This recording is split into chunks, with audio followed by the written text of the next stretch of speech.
Kumusta mga kalapatids? Welcome back to my YouTube channel, Smugs Pigeon TV. For today's video mga kalapatids, mag-unbox tayo ng ibon ngayon dahil may nahiram tayo na ibon doon sa isang tropang kalapatids natin. Kung gusto nyo makita mga kalapatids, let's go!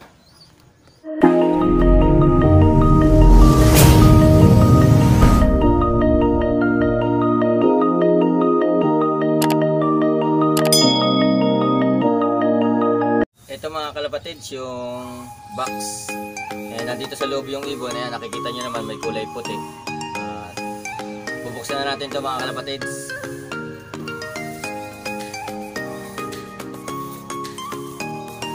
Sabi sa akin is nabulog yung isang mata na ito mga kalapatids.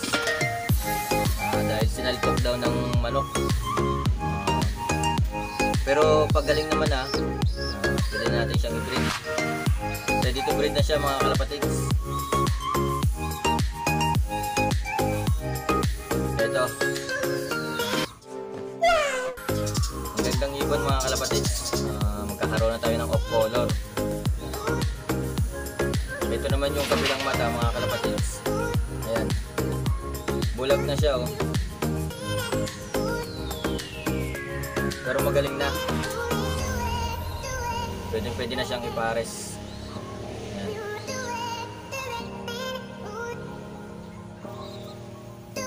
And malinis naman mga kalapatids. Ayan, kompleto ang pakpak. At yung kabila.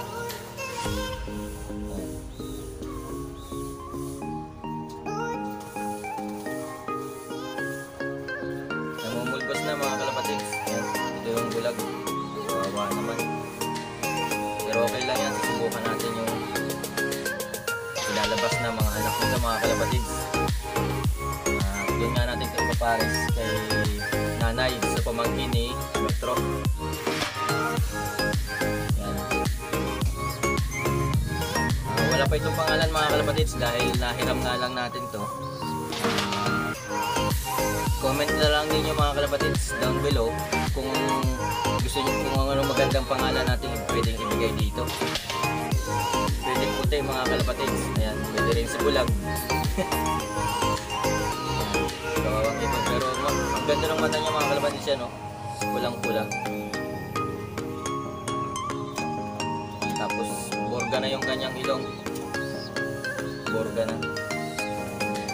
Shout out sa iyo, Arnold Pitilo, aka Andokito King Look.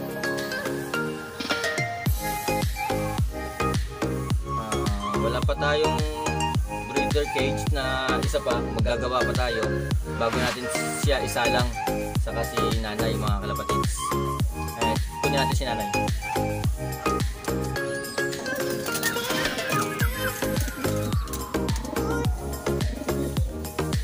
Ito mga kalapatids si nanay.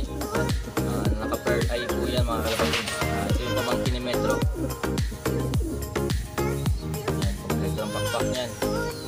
Condition na rin ito mga kalapatids. Talagang inihanda ako to para dun sa hiniram natin na ibon na si puti o si bulag, kung ano man mga kalapatids. Hindi pa totally yun ang pangalan niya. Comment down nyo lang mga kalapatids. Sana maglabas ng champion yung magiging anak nila mga kalapatids. Ayan. Metroline mga kalapatids. Ayan. And sabi sa akin dun sa Gracel na yun mga kalapatids is finisher daw ng Iloilo, sabi sa akin ni Arnold Pitilo. Maganda mga kalapatids. Ayan. Mamara ako na. Pangasawahin ka agad.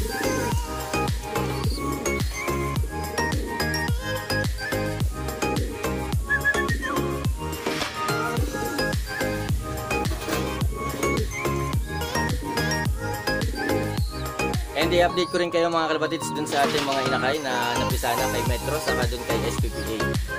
Ito mga kalapatids, malaki na yung inakay ni na Metro. Napisa nga ito is nung December 5. Ayan, medyo may balahibo na yung isa. Nilalagyan ko muna ng screen to mga kalapatids dahil sinasaluhan ng mga pliers natin. Ayan, si Ampon tapos si Jansen. Ayan. Tapos si Pasaway. Ito pa yung isang ano, kampo natin. And dito naman sa baba mga kalapatids, ito yung mga pinayaya natin. Ito yung anak ito yung mga itlog ni Bulacan Finisher natin at ni Dixie. Ayan, andito kay MSB. Ang lalaki na rin mga kalapatids. May white flight yung isa. Mukhang blue bar mga kalapatids or blue check. Blue check white flight. And ito si Metro mga kalapatids. Ayan. Bukas nga is may lipad siya mga kalapatids. Puerto Galera, second lap ng aming fan race. Hindi ko muna siya pinagtutugon ngayon para ma-motivate siyang umuwi kaagad bukas. Ayan.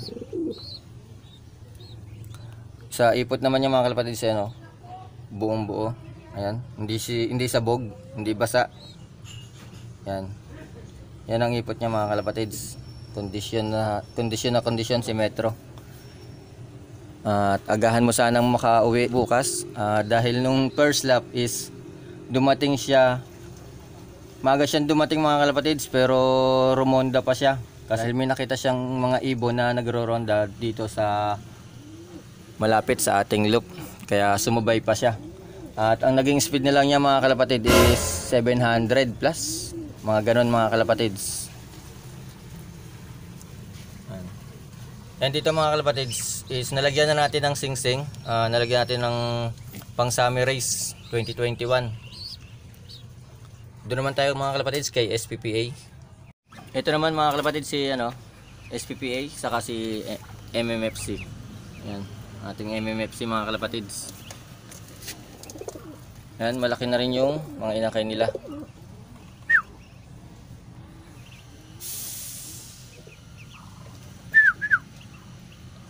Ang itim mga kalapatids ng mga anak.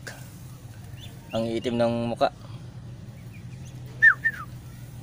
Ayan.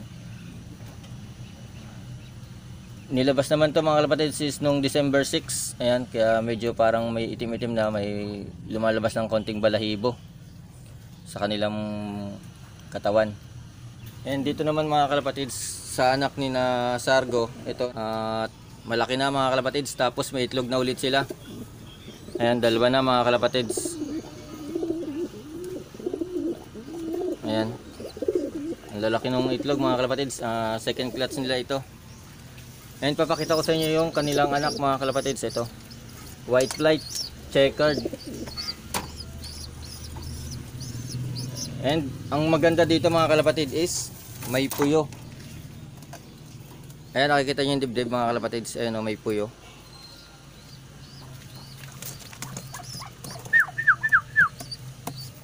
Ayan,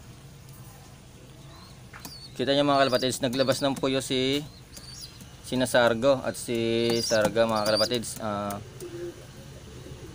Bale yung line ng Sarga natin mga kalapatids is si Renato Tio. Yun ang line na mga kalapatids. May nakapagbigay lang ng impormasyon dun sa ibon na yun kasi nga nahiram natin yun dun sa isang tropang kalapatids natin. Yan, ang ganda mga kalapatids.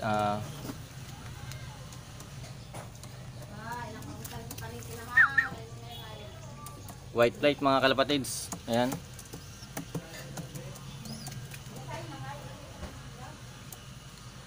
Comment down below mga kalapatids kung ano magandang pangalan sa inakay natin ito.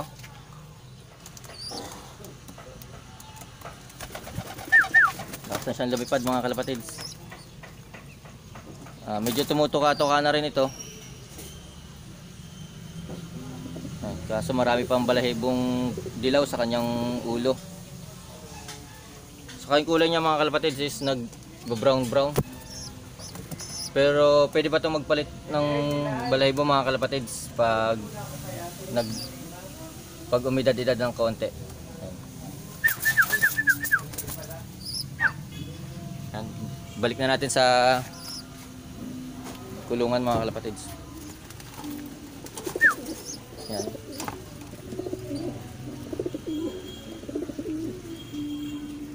Comment down below lang mga kalapatids kung ano magandang pangalan dun sa ating may puyo na yon na anak ni na Sargo. Yan. Sumisiyap-siyap pa.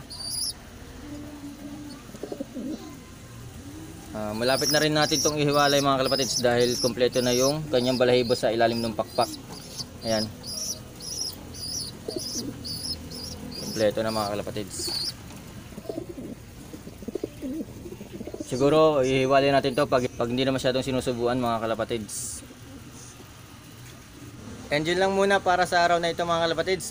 Sana nagustuhan yung video. And wag mo na rin kalimutan mag-subscribe. Hit yung bell button para updated ka sa mga susunod pa nating videos. Keep safe, ingat,